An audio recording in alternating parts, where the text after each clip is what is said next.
이름은 사리안토입니다. 우리 학교에서 지금 한국어를 보니까 제지하 학생들이 가르칠 수 있습니다. 자, 고맙습니다. 자신들의 문화를 지키고 보존하기 위해 한글을 도입한 인니 찌아찌아족 사람들이었습니다. 한글을 부족에 도입한 지 벌써 15년째라는 이 부족민들 중에 한국에 유학까지 갈 수 있게 되었던 한 여성이 한글이 도입되면서 생겼던 에피소드를 담은 사연을 보내주셨습니다. 과연 어떤 일들이 있었을까요? 안녕하세요. 저는 현재 인도네시아 마카사르 대학교 한국어학과에서 학생들을 가르치고 있는 와란다라고 합니다. 저는 인도네시아 시골 총우석에 있는 찌아찌아 부족에서 살고 있던 가난한 소녀였어요. 하지만 그랬던 제가 한국이라는 부자 나라에 유학까지 다녀오고 지금은 떵떵거리며 부족함 없이 살고 있는데요. 제 인생은 한국을 만나면서부터 변했지만 본격적인 변화는 유학을 가게 되면서부터였습니다. 제가 유학을 가게 된 계기는 인도네시아 찌아찌아 부족 대표로 참석한 세계문자 포럼에서 있었던 일 때문인데요. 18살에 있었던 일이 이런 나비 효과를 불러왔다는 것이 아직도 신기합니다. 저는 찌아찌아족 출신이에요. 한국분이라면 찌아찌아족이 한글을 도입해서 사용하고 있다는 걸 다들 알고 계시겠죠. 저는 찌아찌아족 학생 중에서도 한글의 수혜를 가장 많이 본 사람으로서 한글의 우수성을 대변하기 위해 세계 문자 포럼에 참석했습니다. 저는 제가 한글을 가지고 어떤 활동들을 하고 있었는지, 한글이 찌아찌아족에 어떤 영향을 끼쳤는지 알리고 싶었거든요. 저는 제 나이 또래들과 함께 모여 토론하는 시간을 가졌는데 다양한 나라에서 온 학생들과 함께 자리하게 되었습니다. 각각의 나라의 문자를 가지고 있는 학생들이었기 때문에 다양한 이야기를 나눌 수 있을 거란 기대감에 차 있었어요. 저는 제 소개를 하면서 한글을 가지고 무엇을 하고 있는지 보여주었습니다. 저는 문자가 없어서 구전으로만 이어져 오던 찌아찌아족의 이야기를 글로 옮겨 적는 일을 하고 있었거든요. 그런데 영 반응이 시원치 않더라고요.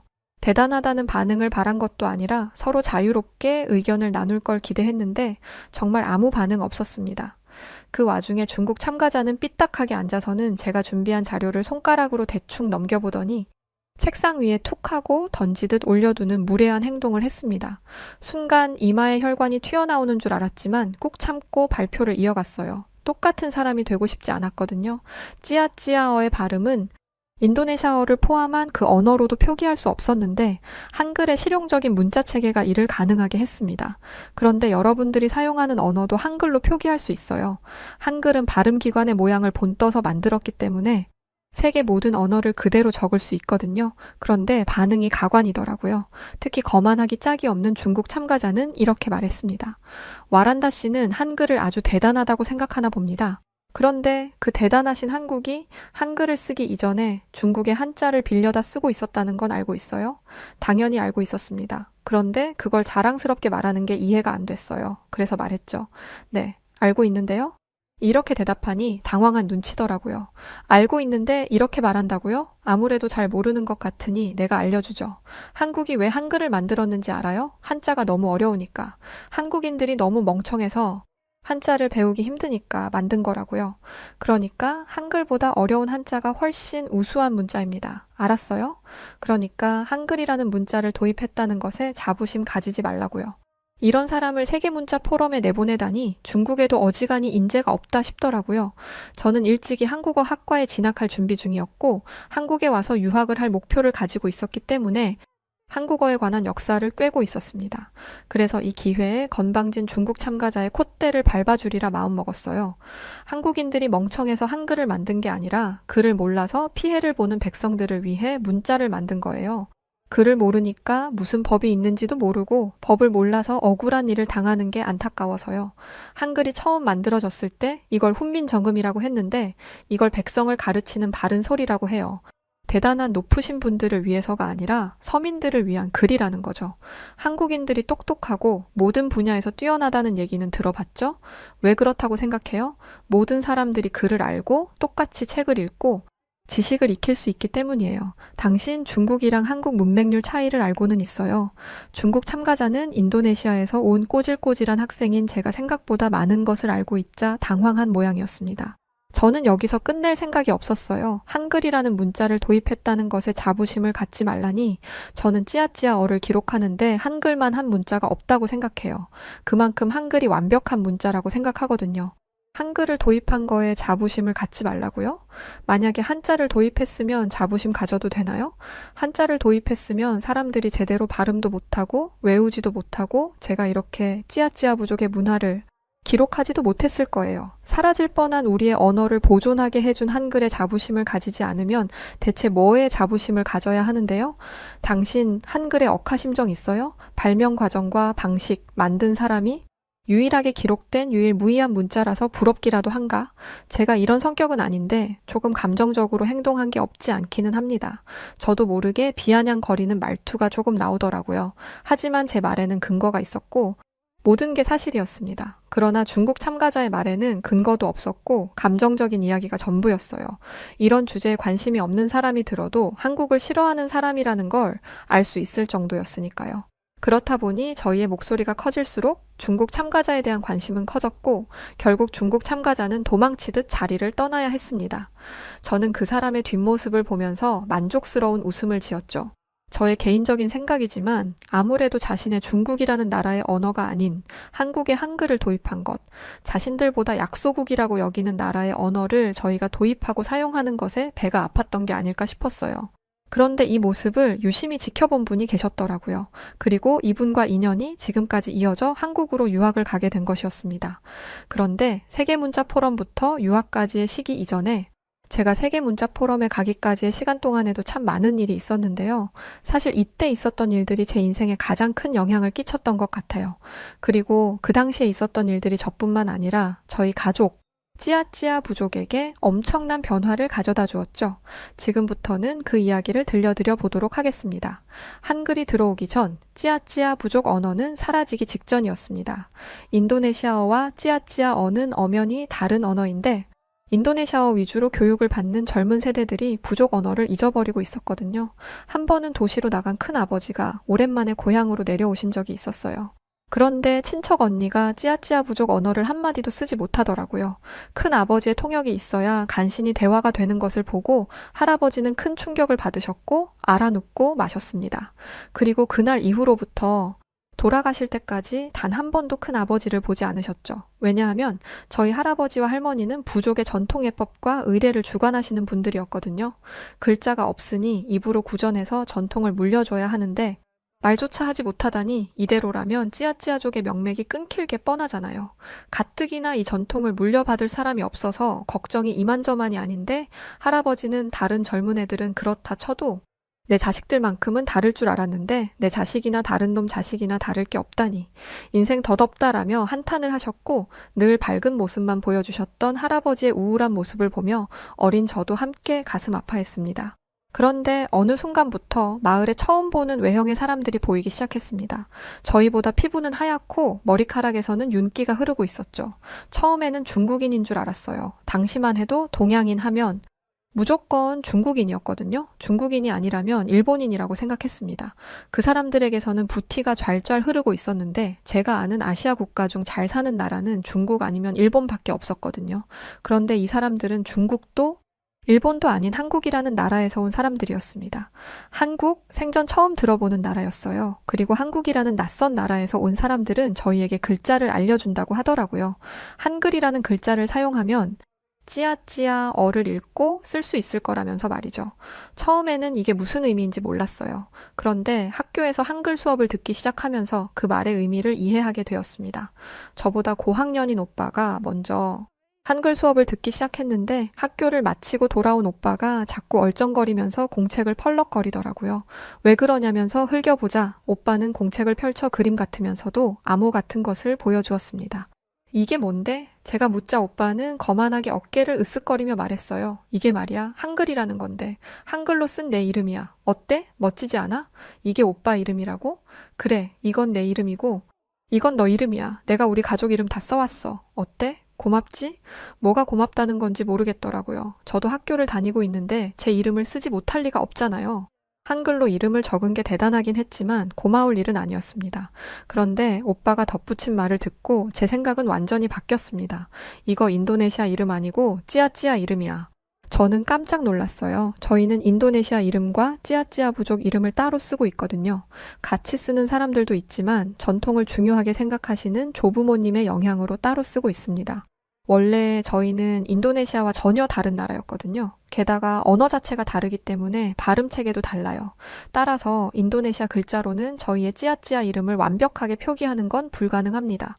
그런데 이걸 글자로 표기하다니 저는 할아버지 할머니에게로 달려갔습니다. 그런데 두 분의 반응이 의외였어요. 할머니는 그러니 신기하구나 라고 말씀하셨는데 이것도 반응이 너무 약하다라고 생각하고 있었습니다.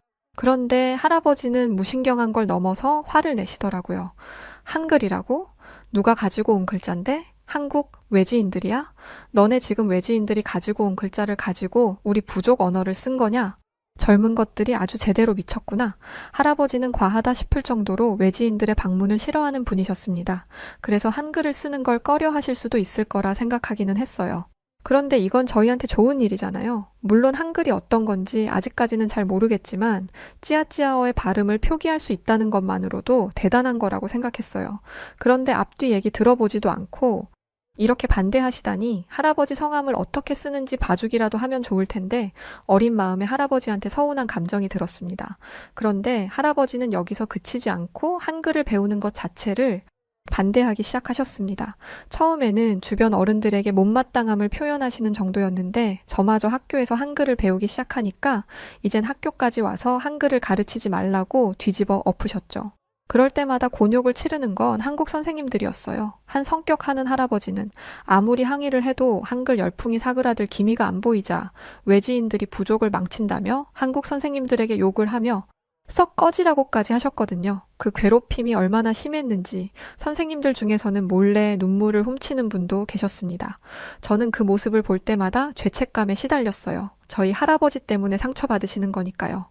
무엇보다 저는 한글을 배우는 게 좋았고 선생님들을 너무 좋아했기 때문에 할아버지 때문에 선생님들이 이 마을을 떠날까봐 두려웠습니다. 한국 선생님들은 문제를 잘 마치거나 수업에 적극적으로 참여하면 간식을 주기도 하셨고 서툰 부분이 있어도 절대 혼을 내지 않고 친절하게 알려주셨거든요.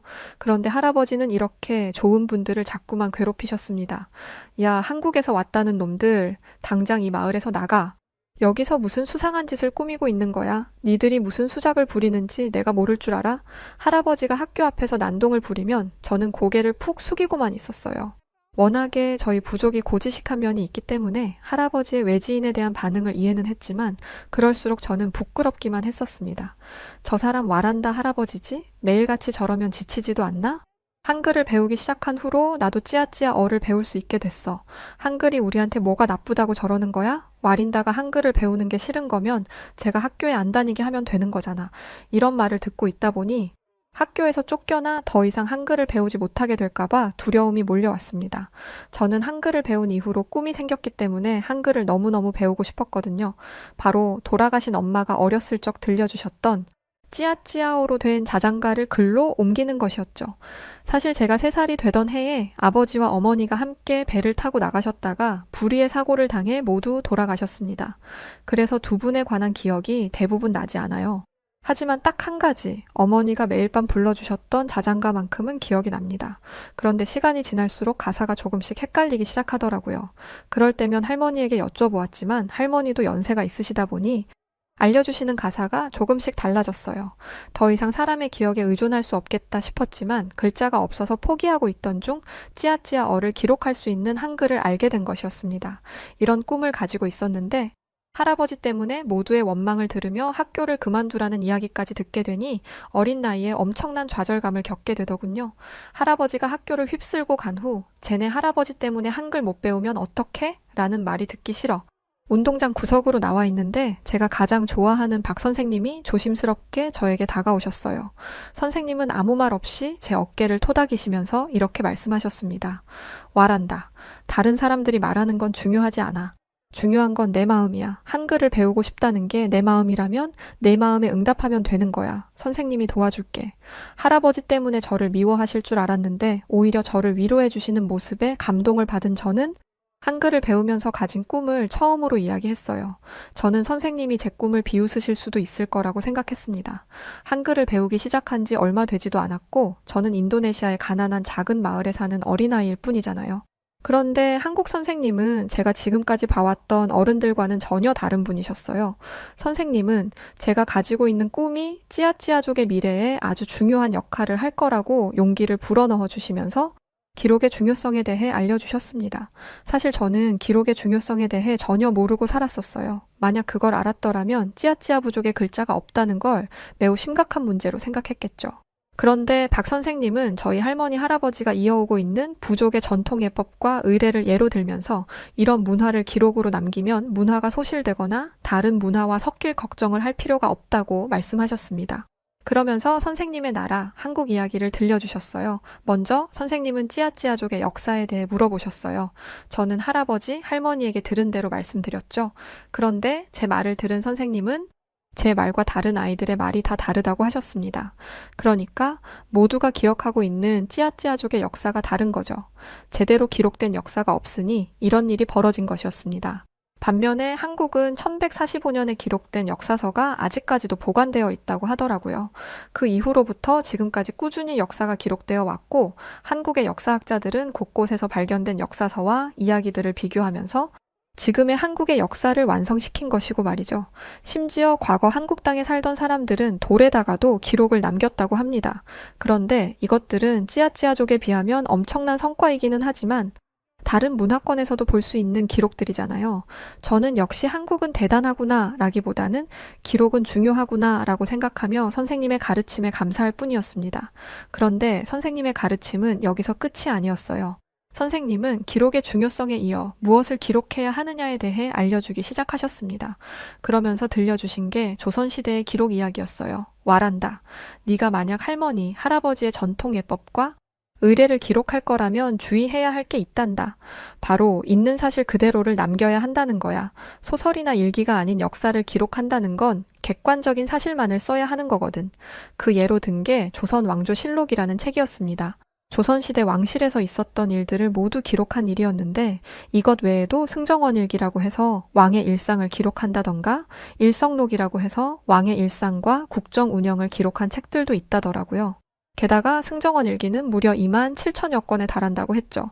선생님은 이 책들이 가지고 있는 진짜 가치는 객관적인 사실이라고 말씀하셨습니다. 이 책들을 쓴 사관들은 왕들이 어디를 가든 졸졸 따라다니며 왕들의 일거수일투족을 전부 적었다고 합니다. 무슨 말을 했는지 행동을 했는지 하나하나 전부 말이죠. 솔직히 왕도 사람인데 가끔 말실수를 하기도 하고 잘못된 선택을 하기도 하잖아요. 그런데 그것마저도 전부 적고 왕이 지워달라고 해도 지우지 않았다고 해요. 그러면서 한 가지 재미있는 일화를 알려주셨는데 태종이라는 왕의 일화였습니다. 태종이라는 왕이 사냥에 나갔다가 말에서 떨어졌는데 사관이 이걸 기록하면 창피하니까 비밀로 하라고 했었나 봐요. 그래서 비밀로 하라고 신신당부를 했는데 이걸 들은 사관이 이거다 하고 실록에다가 기록을 해버린 거죠. 그런데 낙마를 했다는 것만 기록한 게 아니라 낙마했다는 것을 숨기라고 한 사실까지 기록을 해버렸다고 합니다.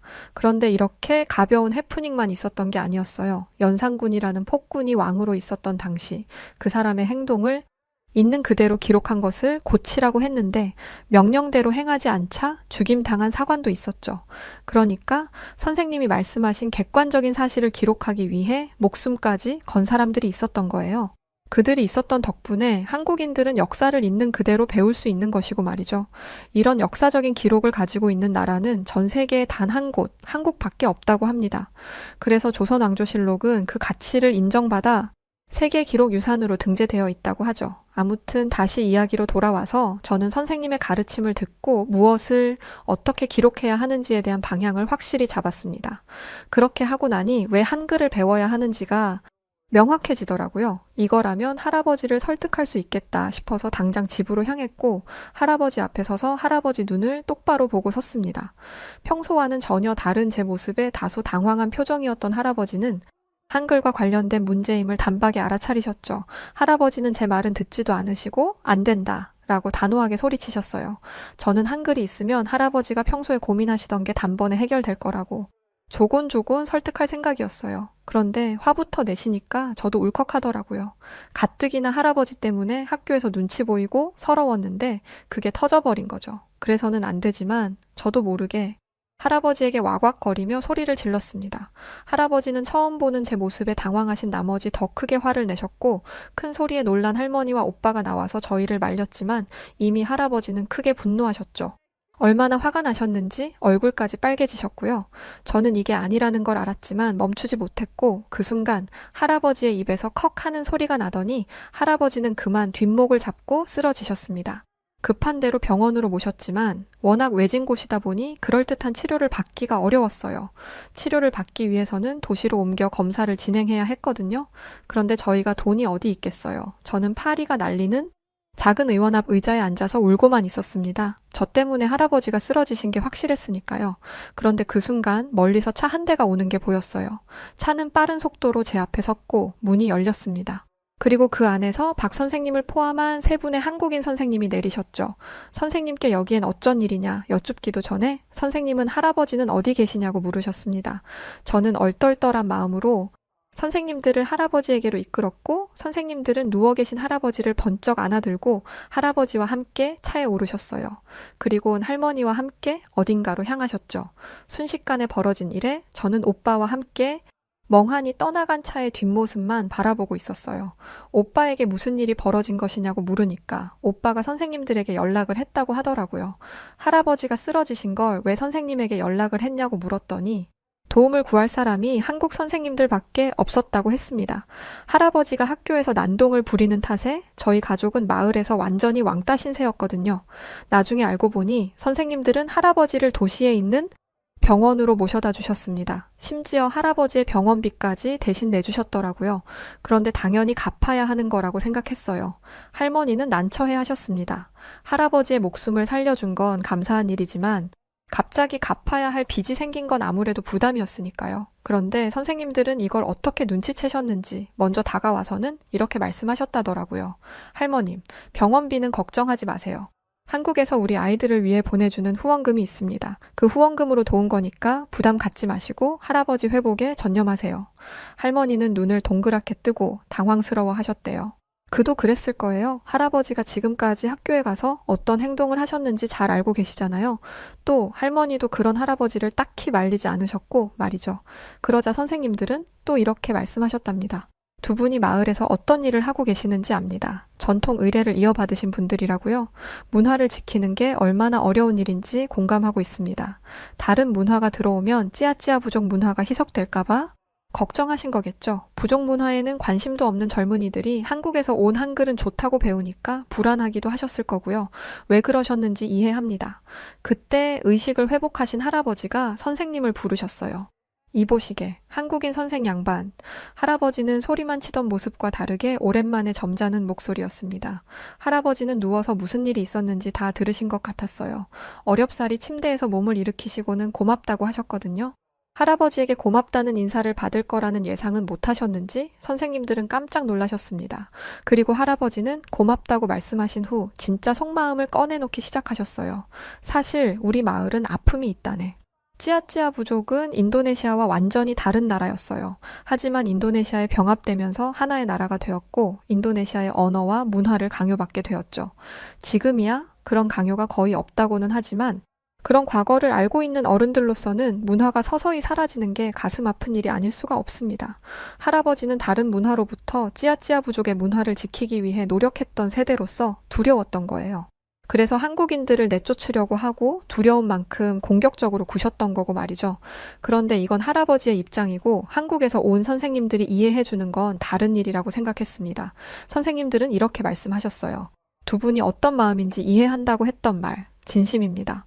선생님들은 사실 한국도 문화를 침략받은 적이 있다고 말씀하셨어요. 특히 일본에게 침략받았을 때 한국어로 말도 못하고 한국어로 이름도 못 만들었다고 하더라고요. 심지어 한국어로 된 노래를 부르면 잡혀가서 모진 일을 당하기도 했다고 하죠. 선생님들의 나라는 이런 일을 겪어봤기 때문에 문화를 잃어버리게 될까 걱정한 할아버지와 할머니의 마음을 이해할 수 있었던 거였어요. 선생님들은 할아버지, 할머니의 마음을 보듬어주며 설득을 하기 시작했습니다. 문화를 소중히 여기는 마음을 누구보다 잘 알기 때문에 저희가 찌아찌아 부족을 도울 수 있을 거예요. 와란다가 두 분을 도와 부족의 전통 의례를 기록으로 남기고 싶어 하더라고요. 또 어머니의 자장가 같은 전통 민요도 기록하고 싶다고 했고요. 저희가 그걸 도와드리겠습니다. 인도네시아어로는 표기하지 못했던 찌아찌아족의 언어가 이어질 수 있도록이요. 선생님들의 진정성 있는 모습에 할아버지는 마음의 문을 여셨어요. 지금까지 학교 앞에서 소리를 지르고 막말을 하던 사람은 어디 갔는지 완전히 다른 사람이 되셨죠. 할아버지는 선생님들을 집으로 초대해서 맛있는 음식을 만들어 드리기도 하고 부족의 전통 민요를 불러주기도 하셨습니다. 저는 가끔 주책 맞은 할아버지가 부끄럽기는 했지만 그런 변화가 싫지만은 않았어요. 그리고 한글로 옮겨 적힌 어머니의 자장가가 늘어날수록 뿌듯함도 커져갔죠. 또한 한글을 알려주는 것뿐만 아니라 우리의 역사적 아픔에 공감해주며 문화를 이어가는데 도움을 주는 선생님들에게 감사하는 마음이 커져갔습니다. 게다가 할아버지의 병원비까지 내주셨잖아요. 저희가 돈을 드리는 것도 아닌데 이렇게 잘해주시다니 대체 저희가 뭐라고 이렇게 해주시는 건지 언젠가는 이 은혜를 꼭 갚으리라 생각하며 겸손한 태도로 선생님들의 가르침에 귀를 기울이고 경청했습니다. 그게 제가 할 수 있는 최고의 태도였거든요.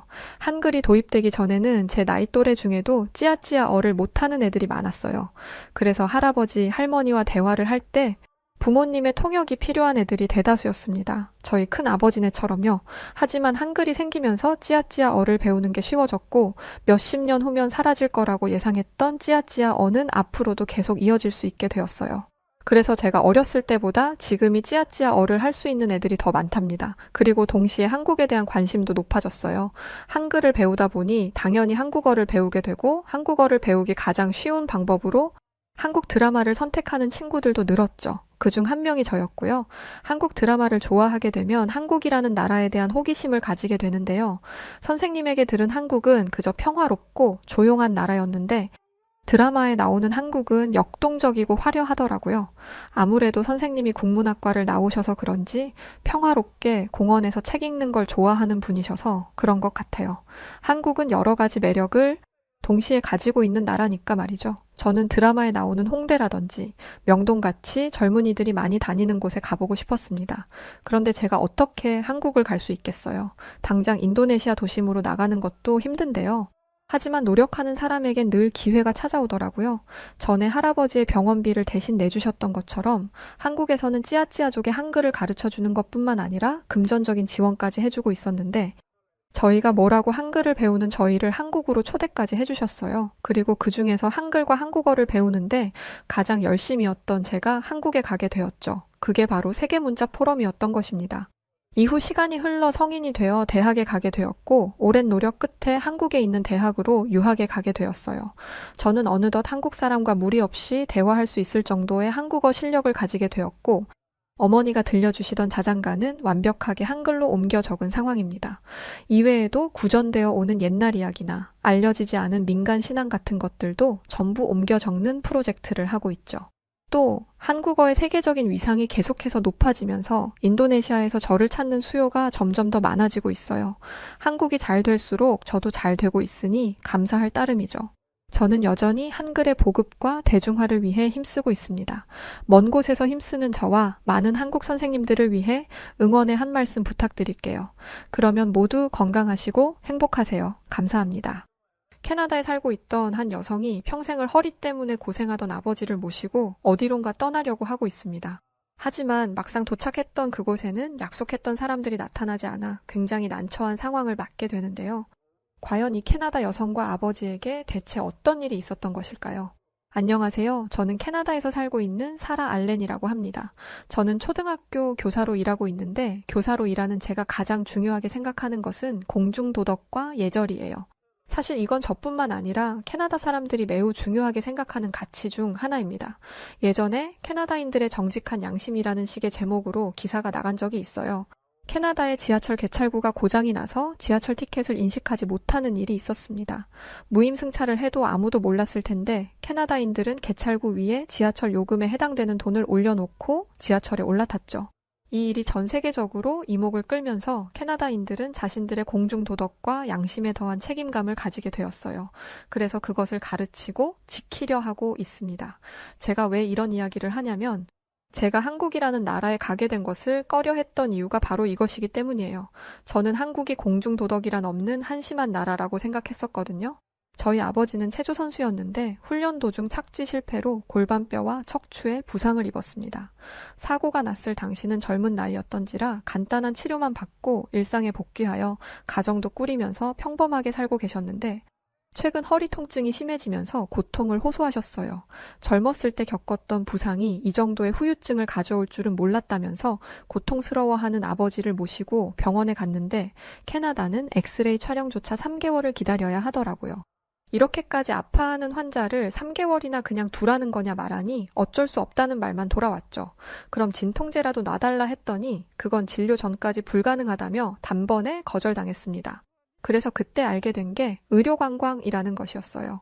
의료관광 코디네이터는 허리디스크로 의심되는 아버지를 한국으로 모시고 가는 게 어떻겠냐고 말했습니다.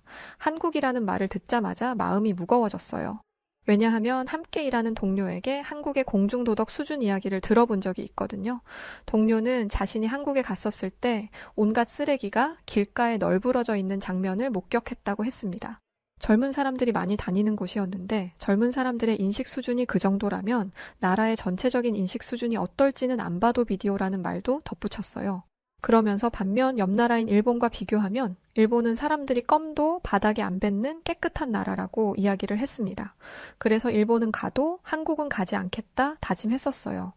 그런데 이런 나라를 의료관광 목적지로 소개하다니 코디네이터의 경력과 능력이 의심스러웠지만 왜 한국으로 가야 하는지를 설명하는 코디네이터의 말을 들으니 한국에 가야겠다는 쪽으로 마음이 기울기 시작했습니다. 한국은 척추 디스크 분야에서 최고였어요. 1960년부터 꾸준히 발전해서 1990년대에 이미 내시경 수술이 보편화되었더라고요. 이 내시경 수술이 계속 발전해서 수술 없이도 수술이 가능하다는데 정말 놀랐습니다. 하지만 한국이 이런 기술을 가지고 있다면 옆 나라 일본은 더 나은 기술을 가지고 있지 않을까 싶더라고요. 그런데 그런 저의 의견에 코디네이터는 정말 단호하게 전 세계에 이 기술을 가지고 있는 나라는 한국뿐입니다. 라고 대답했습니다. 한국은 환자가 검사를 받으면 모든 과정이 원스톱으로 진행되는데 일본은 간단한 서류 전달도 팩스나 대면 전달을 원칙으로 하기 때문에 치료를 받는 과정이 굉장히 복잡하다고 했어요. 지금 제 옆에 계신 아버지를 보면 한시라도 빨리 치료를 받아야 했기에 저는 아버지를 모시고 한국으로 가는 방법을 선택했습니다. 그런데 한 가지 걱정이 생겼어요. 마침 방학이었던지라 제가 아버지를 모시고 한국에 가게 되었는데 저희가 가는 계절이 여름이었습니다. 캐나다는 추운 나라라 여름의 기온이 그리 높지 않습니다. 그런데 한국에 대해 알아보니 한국의 여름은 정말 살벌하더라고요. 온도가 30도 이상으로 높아진다고 하는데 저는 그런 온도를 경험해 본 적이 없습니다. 하지만 여기서 더 지체하다간 아버지도 힘들고 방학도 끝나기 때문에 한국에 있는 병원에 예약이 되자마자 한국으로 떠났습니다. 저희는 한국의 국적기를 이용했는데 깔끔한 비행기 외관부터 마음에 들었습니다. 동남아시아로 여행을 간 적이 있는데 그 나라들의 국적기는 어딘가 모르게 촌스럽고 꼬질꼬질해 보였거든요. 저희가 탄 한국 국적기는 한국의 1등 항공사였는데 그래서 그런지 직원들의 서비스나 응대 태도도 최고였습니다. 모두 준수한 외모를 가진 사람들이었는데 저는 여기가 패션 쇼장인 줄 알았어요. 솔직히 사람의 외모를 가지고 이렇게 말하면 안 되지만 외모가 너무 수려하다 보니 괜히 더 호감이 가고 그들의 서비스가 더 좋게 느껴졌습니다. 또한 그들은 유창한 영어 실력을 가지고 있었어요. 발음을 들어보면 외국에서 태어난 건 아닌 것 같은데 사용하는 단어를 들어보면 독서도 많이 하고 깊이 있는 공부를 한 사람이라는 것을 알 수 있었습니다. 사실 영어는 세계 공통어이기 때문에 발음은 그리 중요하지 않아요. 자신의 생각을 잘 표현하는 것이 가장 중요하죠. 무엇보다 고급진 단어를 사용하는 사람은 몇 없습니다. 교사인 저는 제2 외국어를 저렇게 배운 방법이 너무나 궁금해졌어요. 또 한 가지 가장 놀라웠던 경험은 기내식이었습니다. 승무원들은 제게 밥과 면 중 하나를 고르라고 했습니다. 밥은 아시아계 음식이라서 내키지 않아 먹지 않으려고 했어요. 그런데 제 주변에 있는 모든 외국인 승객들이 밥을 고르는 게 아니겠어요? 이유가 있겠지 싶어서 저는 밥을, 아버지는 면을 골랐습니다. 승무원이 가져다 준 것은 비빔밥이라는 것이었는데 고추장이라는 빨간 소스가 굉장히 매워 보였어요. 괜히 골랐다 생각하고 있는데 역시 제 주변 외국인들은 아무렇지 않게 고추장을 밥에 비볐습니다. 에라 모르겠다라고 생각하며 고추장 소스를 넣고 비벼 밥을 먹은 저는 정말 깜짝 놀랐어요. 세상에 이런 맛이 있다니. 아버지도 그 맛이 궁금하셨는지 한 입 먹어보시고는 너무 맛있다고 엄지를 축 켜 세우셨습니다. 아버지는 허리 통증이 심해지면서 입맛까지 잃어 살이 많이 빠지셨어요. 그런데 비빔밥은 그런 아버지의 입맛을 살렸습니다. 저는 그 모습이 너무 기뻐 아버지에게 제 밥을 전해드리고 면을 먹기 시작했어요. 그런데 승무원 한 명이 오더니 왜 식사를 바꿨냐고 물어보더라고요. 혹시 입에 맞지 않아서 그러는 거냐며 굉장히 걱정스러운 목소리로 물었죠. 저는 깜짝 놀라 그런 게 아니라고 해명했습니다. 아버지와 저의 사정을 이야기하자 승무원은 갑자기 어두운 표정을 하고는 자리를 떠났어요. 저는 제가 굉장한 무례를 저질렀다고 생각했습니다. 한국에서는 음식을 바꿔서 먹는 게 예의가 아닌 건가? 라고 생각하면서 초조해하고 있었죠. 저는 무례한 행동을 정말 싫어하거든요. 얼마 지나지 않아 승무원이 제 자리로 돌아왔는데 놀랍게도 다른 사람과 함께였습니다. 누가 봐도 이 공간의 책임자로 보이는 사람은 제게 아버지가 허리가 안 좋으시다고요? 라고 물었어요. 식사에 관련된 이야기를 할 줄 알았는데 아버지의 허리 상태를 묻더라고요. 아버지가 진통제로 버티고 있다 이야기하자 두 승무원은 심각한 표정으로 대화를 나누더니 제게 잠시 따라와 달라고 요청했습니다. 비행기에서는 승무원의 지시를 잘 따라야 합니다. 그러지 않으면 비행기에서 난동을 부린 혐의로 공항에 내리자마자 잡혀갈 수 있으니까요. 저는 제가 지적을 당할 만한 일이 있었는지 걱정스러워하며 승무원을 따라갔습니다. 비행기 뒤편으로 따라 들어가자 승무원은 제게 놀라운 제안을 했어요. 연로하신 분이 허리도 아픈 상태에서 10시간이나 비행을 하셔야 한다는 것에 마음이 쓰인다면서 아무래도 좌석도 좁고 의자를 눕히는 것도 불가능해서 많이 힘드실 거라며 저희 자리를 업그레이드 해드리겠다고 했기 때문이었습니다. 그런데 썩 기분이 좋지는 않았어요. 저도 그렇게 하고 싶었지만 현실적으로 비행기까지 퍼스트 클래스를 선택하기에는 비용이 너무 부담됐거든요. 한국에 가서 치료를 받고 돌아오는 것만으로도 이미 많은 돈이 들어갈 테니까요. 저는 승무원들이 이런 식으로 추가 금액 결제를 유도한다는 생각이 들어 지금까지 가졌던 긍정적인 감정을 한순간에 잃어버릴 뻔했습니다. 혹시 좌석을 업그레이드하면 추가 비용을 얼마 정도 더 내야 해요? 승무원은 제 물음을 듣고 깜짝 놀라며 대답했습니다. 제 질문에 승무원은 세상에 제가 오해할 말을 했나 보네요. 추가금은 없습니다. 무료로 업그레이드 해드리니 걱정하시지 마세요. 라고 했죠. 저는 승무원의 말을 쉽게 믿을 수 없었습니다. 하지만 그들은 믿음직한 사람들로 보였고 저는 승무원들의 배려로 아버지와 함께 더 나은 좌석으로 옮겨갈 수 있었습니다. 퍼스트 클래스 좌석에서는 몸을 완전히 뒤로 눕힐 수 있었어요. 다른 사람들에게 민폐가 될까봐 앓는 소리도 못하고 끙끙거리시던 아버지는 비행을 시작한 지 3시간 만에 처음으로 편안한 모습을 보이셨습니다. 솔직히 아버지가 이 정도로 힘들어 하실 거라고는 생각하지 못했어요. 그래서 10시간의 비행 시간을 생각하면 눈앞이 캄캄해졌었습니다. 한국 승무원들이 아니었다면 저와 아버지는 남은 비행 시간을 지옥같이 보내야 했을 거예요. 절대 잊지 못할 이상적인 비행을 마치고 한국에 도착했습니다. 깔끔하고 현대적인 디자인의 인천공항의 모습에 시선을 한눈에 빼앗기고 공중 화장실 특유의 비릿한 냄새조차 없이 깨끗한 화장실을 보고 나니 전에 동료가 한국 더럽단 말이 진짜 사실이 맞는지 의심이 되기 시작했어요. 이렇게 봐서는 한국이 지저분한 나라라곤 상상도 안 됐습니다. 오히려 저희 캐나다보다 훨씬 더 청결했고 선진국 같은 모습이었죠. 저는 그렇게 아버지를 모시고 입국장을 빠져나왔는데 저희를 마중 나와야 할 현지 코디네이터들이 안 보였습니다. 설마 늦는 건가 싶어 연락을 해보았는데 코디네이터는 깜짝 놀라며 저희의 입국 날짜는 오늘이 아니라 내일이라고 했습니다. 저는 전문적인 코디네이터들이 실수를 해도 이런 실수를 하냐 생각하며 항의하려고 했어요. 건강한 저만 있었다면 괜찮지만 편찮으신 아버지를 또 기다리게 할 수는 없었습니다. 하지만 아버지는 혹시 모르니 저희가 보낸 이메일을 확인해 보자고 하셨어요. 저는 이메일을 보자마자 낭패다 싶었습니다. 제가 도착 날짜를 잘못 보낸 게 맞더라고요. 시차 계산을 잘못 계산했던 것이었죠. 캐나다 코디네이터에게는 상담만 받고 비용을 줄이고자 한국 코디네이터와 제가 직접 연락을 했었는데 경험이 없는 제가 일을 진행하다 보니 실수가 생긴 것이었습니다. 이 일을 어쩌지 하고 발을 동동 구르며 방법을 찾고 있는데 현지 코디네이터에게 연락이 왔습니다. 자신이 현재 다른 지역에 있어서 지금 바로 인천공항으로 출발해도 최소 4시간이 걸리고 다른 코디네이터들은 다른 환자들과 함께 있어서 대체할 인력을 보내주기도 어렵다는 것이었죠. 사실 여기다 대고서 제가 무슨 말을 할 수가 있겠습니까? 결국 제가 잘못한 건데요, 그런데 한국 코디네이터는 오히려 자신들이 더 미안해하면서 제게 양해를 구했습니다. 그러면서 자신이 잘 아는 공항 직원에게 부탁을 해둘 테니 서울까지만 대중교통을 이용해 줄 수 있겠냐고 말하더라고요. 버스를 타면 한 번에 올 거라면서 말이죠. 저는 호의에 진심으로 감사하며 코디네이터가 소개해준 공항 직원의 안내에 따랐습니다. 공항 직원은 저희를 버스 타는 곳까지 안내해 주었는데 저는 버스에 올라타자마자 또 한 번 감탄했습니다. 단순히 버스일 뿐인데 버스 좌석이 비행기 퍼스트 클래스급이었어요. 자리에 앉으면 앞에 스크린이 있어서 영화 같은 것들을 선택해서 볼 수 있었고 기사를 호출하는 버튼도 있더라고요. 또 몸을 완전히 눕힐 수 있어서 아버지도 만족해 하셨습니다. 저희는 버스에서 잠에 들었고 정신을 차려보니 서울이었어요. 저희는 정류장에서 내려 한국 코디네이터에게 연락을 했습니다. 그리곤 그들을 기다리는데 화장실 신호가 오더라고요. 저는 아버지에게 잠시만 기다리시라고 말씀드리곤 화장실로 뛰어들어가 볼일을 마치고 나왔습니다. 그런데 문제가 생겼어요. 아버지가 자리에 안 계셨습니다. 순간적으로 불안감이 스쳐 지나갔어요. 저희 아버지는 몸이 안 좋으신 건 물론 길치입니다.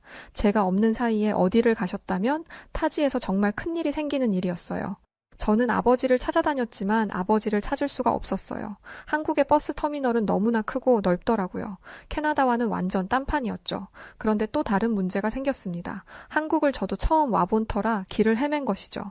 아버지를 어떻게든 찾아야 했기에 무작정 주변을 아버지를 찾아 돌아다니다 길을 잃어버리고 만 것이었습니다. 정말 눈앞이 캄캄해지더라고요.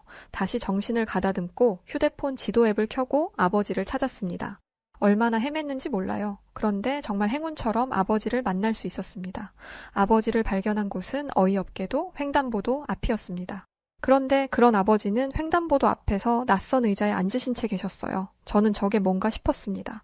가까이 가니 횡단보도에 의자가 있더라고요. 아버지는 그 의자에 앉아 허리를 부여잡고 계셨습니다. 아버지는 제가 갔던 화장실의 반대편에 있는 화장실을 찾아가셨는데 길을 찾다 보니 지하로 내려가게 되었고 지하에서 계단을 타고 길을 올라와 보니 저희가 내렸던 곳 반대편에 있게 된 것이었죠. 허리가 너무 아파서 땅에라도 앉아 있을까 했는데 횡단보도에 의자가 설치되어 있었다고 해요. 사람 한 명이 딱 앉을 수 있는 간이 의자는 접이식이었는데 다른 노인분들도 그 자리에 앉아 있었습니다. 그건 노인분들을 위한 자리였어요. 횡단보도 앞에서 오래 서 있을 때 힘들지 말라고 설치해준 한국의 작은 배려였죠. 이후 저는 한국을 돌아다니면서 노인분들과 약자들을 위한 한국인들의 배려를 실감할 수 있었습니다. 한국에 도착한 당일은 터미널에서 한국 코디네이터와 움직였고 아버지가 검사를 위해 병원에 입원하신 후에는 저 혼자 돌아다녔는데요. 경험한 한국의 지하철은 정말 놀라웠습니다. 한 번은 이런 일도 있었어요. 지하철을 타니 분홍색 좌석이 있더라고요. 눈에 띄는 분홍색이 마음에 들어 아무 생각 없이 그 자리에 앉았는데 주변 사람들이 저를 힐끔거리는 게 느껴졌습니다. 모든 사람이 그러자 눈치가 보이더라고요. 그런데 그때 한 한국인 여학생이 조심스럽게 말을 걸어왔습니다. 아주 능숙한 영어로 저에게 혹시 한국에 처음 오셨어요? 라고 물었고 저는 고개를 끄덕였죠. 그러자 한국인 여학생은 더 작은 목소리로 여기는 임산부를 위한 자리예요. 저는 그 말에 깜짝 놀라 제 의자 뒤편을 보았습니다. 정말 임신한 여성을 표현한 스티커가 붙어 있더라고요. 저는 죄송합니다를 외치며 자리에서 일어났습니다. 그러자 그 한국인 여학생은 괜찮다면서 몰랐으니 그럴 수 있다며 되려 저를 안심시켜 주었어요. 임산부를 위한 자리라고 조용히 말했던 것도 제가 창피를 당하지 않았으면 하는 배려였겠죠. 한국 사람들은 자리가 없어서 서로의 몸이 밀리는 상황에서도 그 자리를 비워두었습니다. 배가 아직 부르지 않은 임산부들도 편하게 앉게 할 수 있기 위함이었어요. 그런데 또 다른 신기한 자리가 눈에 띄었습니다. 사람들이 잘 앉지 않는 곳이었는데 그곳에서는 지팡이를 짚는 노인과 아이를 안고 있는 여자 등등 우리 사회에서 약자로 불리는 사람들을 표현한 그림이 그려져 있었어요. 한국에는 노약자석이라는 게 있더라고요. 배려를 받아야 하는 사람들이 대놓고 배려를 요구할 수는 없으니 처음부터 자리를 비워두어서 그런 사람들이 불편함 없이 대중교통을 이용할 수 있도록 하는 것이었죠. 어떻게 한국은 이런 생각을 할 수 있는 건가요? 캐나다에서는 이런 것을 상상도 할 수 없습니다. 우선 노약자라는 개념도 없어요. 누가 봐도 다친 사람이거나 장애를 가진 사람이라면 양보를 해줄 수도 있겠지만 노인에게 자리를 양보하는 사람은 본 적도 없습니다. 젊은 사람들은 나이든 노인의 몸이 어떤지 모르다 보니 양보의 필요성을 모르는 것이겠죠. 사실 저도 그랬습니다. 나이가 들면 서 있는 게 얼마나 힘든지, 움직이는 전철 안에서 몸에 힘을 주고 서 있는 게 얼마나 어려운지를요. 저도 아버지를 모시면서 이제야 알게 된 사실이었으니 다른 젊은이들은 노인을 배려해야 한다는 사실을 알지 못하고 있을 것입니다. 하지만 한국은 노약자석이라는 것을 만들어 사회적으로 그들을 배려하는 문화를 장려하고 있었어요. 아버지에게 이 사실을 알려드렸더니 아버지도 정말 많이 놀라셨습니다. 아버지는 허리가 안 좋아지시면서 지하철을 이용해 보신 적이 없어요. 이런 배려는 꿈도 못 꿨고 아프면 차를 타고 다니지 왜 굳이 지하철을 타서 민폐를 끼치냐라는 생각을 하는 사람도 많거든요. 그런데 허리를 다쳐본 분들이라면 아시겠지만 허리가 아프면 잠깐 앉아있는 것마저도 힘듭니다. 운전은 꿈도 못 꿔요. 그래서 아버지는 어딘가로 가실 때마다 제게 도움을 청하셔야 했습니다. 이게 얼마나 불편한 일인지 가늠이 가시나요? 캐나다는 땅이 넓어서 어딘가로 가려면 꼭 대중교통이나 차를 이용해야 합니다. 즉 이동수단이 없다면 사람이 순식간에 고립돼요. 그렇다고 일을 하는 제게 매번 부탁을 하는 것도 마음에 큰 부담이었겠죠. 아버지는 이 이야기를 들으시고는 캐나다가 한국처럼 했더라면 3개월이 걸린다던 우리 캐나다에서 수술을 받았을 수도 있겠다라고 하셨습니다. 그럴 수밖에요. 한국은 거리, 교통, 시설 모든 곳에 약자를 위한 배려가 되어 있었습니다. 한국이라는 나라가 정말 부럽다는 생각을 그때 많이 했었던 것 같아요. 얼마 뒤 예정일에 맞춰 아버지는 한국에서 수술을 진행하셨습니다. 그리고 아버지의 수술은 성공적이었어요. 엑스레이를 찍는 데만 3개월이 걸린다던 저희 캐나다 의사들과 달리 한국의 의사들은 순식간에 검사와 수술을 마무리해버리더군요. 하루 만에 3가지의 정밀 검사를 마쳤는데 너무 대충 하는 게 아닌가 하는 걱정까지 들 정도였습니다. 그런데 아버지의 얘기를 들어보니 다들 너무 친절하게 꼼꼼히 검사를 해주셨대요. 아무래도 외국으로 오는 것이다 보니 수술과 검사에 대해 많이 알아보았는데 저희가 알아본 꼭 확인해야 하는 것들이나 놓쳐서는 안 되는 것들을 하나도 빠짐없이 완벽하게 검사해 주었습니다. 또 어찌나 친절한지 사람이 몸이 아프면 예민해지기 마련인데 병원 직원들과 의료진들의 밝은 미소를 보면 예민함도 사그라들고 그들에게 예의를 지켜야겠다는 마음가짐도 샘솟았습니다. 아버지의 수술 때문에 온 것이다 보니 마냥 무거운 마음만 들었는데 평화롭게 지내다 보니 수술의 긴장감도 사라졌죠. 그건 아버지도 마찬가지였습니다. 그래서 아버지는 정말 편안한 마음으로 수술장에 들어가셨어요. 지금까지 본 한국의 의료 시스템은 최고였으니 걱정할 게 없으시다는 말을 남기시고 말이죠. 캐나다에서는 아버지의 허리 수술을 굉장히 위험하고 복잡한 수술이라고 말했습니다. 그런데 한국 의사들은 복잡하게 돌아갈 것 없이 간단히 수술을 할 수 있다고 말했어요. 솔직히 이게 가능할까 생각했는데 가능하더라고요. 저희는 캐나다에서 워낙 겁을 먹어서 그런지 허리를 절개하고 몇십 판을 꿰맬 줄 알았습니다. 그런데 아버지는 흉터도 없이 수술을 하셨어요. 경과도 좋아서 저희는 얼마 지나지 않아 퇴원 준비를 했습니다. 아버지는 이렇게 말씀하셨어요. 내가 캐나다가 한국만큼만 약자를 위한 배려를 했다면 3개월이라도 기다려볼 수 있었겠다라고 했었지. 그런데 한국 의료기술을 만나보니 캐나다에서 수술을 받았으면 평생 후회했을 것 같구나 라고 말이죠. 저와 아버지는 그렇게 한국 의료 관광을 마치고 캐나다로 돌아왔고 아버지는 지금까지 수술한 부위가 재발하거나 같은 문제가 발생한 적이 없어요. 아버지는 왜 진작 치료를 할 생각을 하지 못했을까 아직도 후회하고 계십니다. 젊을 때 부상을 입고 약간의 불편함이 있어서 병원에 갔었는데 치료해봤자 달라질 건 없을 거라는 캐나다 의사의 말만 철석같이 믿고 지금까지 사셨던 거였거든요. 만약 캐나다 의사의 말을 조금이라도 의심해보고 다른 치료 방법을 찾았더라면 이 고생은 안 했을 거라면서 아버지는 지금도 아쉬워하고 계십니다. 그러면서도 부작용 없이 수술을 할 수 있던 게 얼마나 다행이냐며 자신과 비슷한 상황의 지인분들에게 수술은 꼭 한국에서 하라고 적극 권장하고 계십니다. 괜히 캐나다나 다른 나라에서 수술하고 후유증 생길 바에야 처음부터 한국에 가서 치료를 받는 게 1000배, 10,000배 낫다면서요. 누가 보면 아버지가 의료관광 코디네이터인 줄 알겠다니까요. 저는 저희 아버지를 깨끗하게 치료해준 한국 의료진들에게 정말 감사한 마음을 가지고 있습니다. 앞으로도 한국의 의료계가 발전해서 더 많은 사람들을 살리고 도울 수 있으면 좋겠습니다. 네, 오늘 사연은 여기까지입니다. 허리 때문에 평생을 고생해온 아버지를 모시고 한국에 왔다가 한국의 의료 시스템에 큰 감명을 받으신 사라 알렌 씨의 에피소드가 담긴 사연이었습니다. 실제로 해외 많은 사람들이 한국에 의료 관광을 온다고 합니다. 그만큼 세계적으로 한국의 의료 기술이 대단하다는 것을 의미하는 것이겠죠? 자, 그럼 오늘 사연 어떻게 들으셨나요? 오늘 사연이 재미있으셨다면 구독과 좋아요, 알림 설정 부탁드리고요. 그럼 지금까지 해외 다양한 사연들을 읽어드리는 여우튜브 송은지였습니다. 영상 끝까지 시청해주신 분들 모두 감사드리고요. 더 좋은 영상으로 찾아뵙겠습니다. 고맙습니다.